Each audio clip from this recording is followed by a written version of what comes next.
Mtakatifu Vincent wa Lereni alikuwa mtawa wa karne ya 5 aliyeishi katika abasia ya Lereni, Ufaransa ya leo.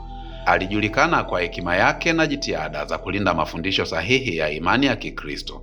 Katika maandiko yake maarufu Commonitorium, alieleza kuwa imani ya kweli ni ile iliyoshikiliwa kila mahali, kila wakati na wote, akisisitiza mshikamano wa mapokeo ya kanisa.